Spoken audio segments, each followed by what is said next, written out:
All right, Pedro, we're going into Cal Week of the Trojan season.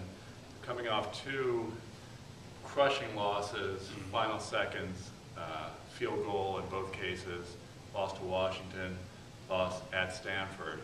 What have you seen? Let's start off just talking about what we've seen this week at practice and how that might impact going into this Cal game. Anything you've noticed that you think is noteworthy?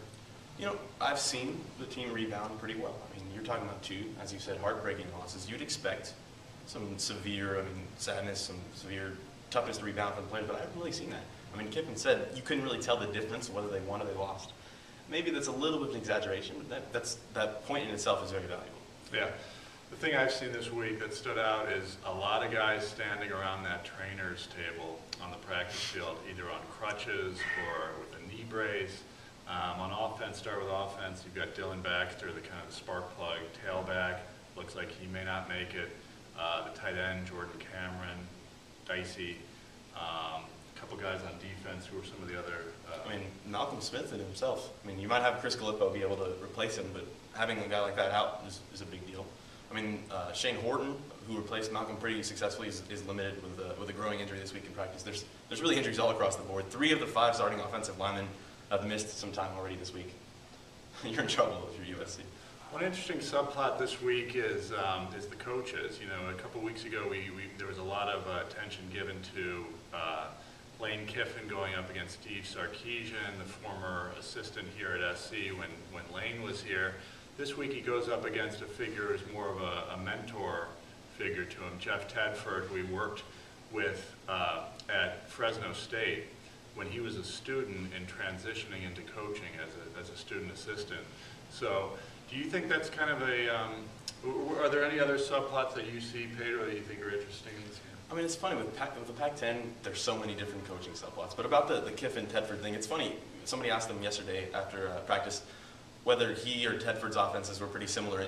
Kiffin basically said over a drawn-out answer that both of their offenses had evolved like a whole amount. And he said that his offense was very dissimilar, and then he said, oh, well, Tedford's is too.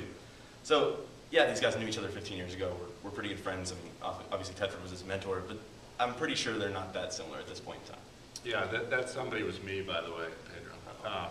Okay, so break it down. Cal comes in with a very, statistically, a very strong defense. SC comes into this game with statistically a very strong offense and statistically a very weak defense. It's strength against strength, weakness against weakness. What do you see happening in this game? We joked about it all week, Mark. If Cal had any reasonable semblance of a quarterback, they would be winning this game, but they don't. Kevin Riley may be the worst quarterback in the Pac-10. UCLA's Kevin Prince may have an argument to that, but if Cal's not going to have anything to do if USC stops their inside run game, which they've done pretty consistently. Vereen can run outside, but you have to have a couple other options to go to, and Riley's just really inconsistent whenever it's come down to a big game in his career at Cal. So I can't really see him doing something big. I got to say USC by a small margin. I'd like to apologize in advance to the Riley family if you are watching this video, but I wouldn't overlook this opponent primarily because of what we talked about a little bit earlier. So many injuries piling up on this USC defense, particularly where they're already looking susceptible. And while I agree, they're not running into a juggernaut this weekend. It's a 3-2 Cal team that got blown out at Nevada. I think that just the accumulation of their own problems could sort of, trip them up.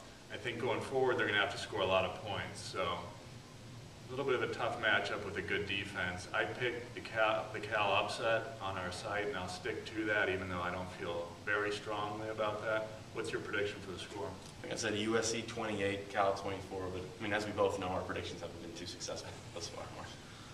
Let's not play that up too much. Okay, we'll see you next week.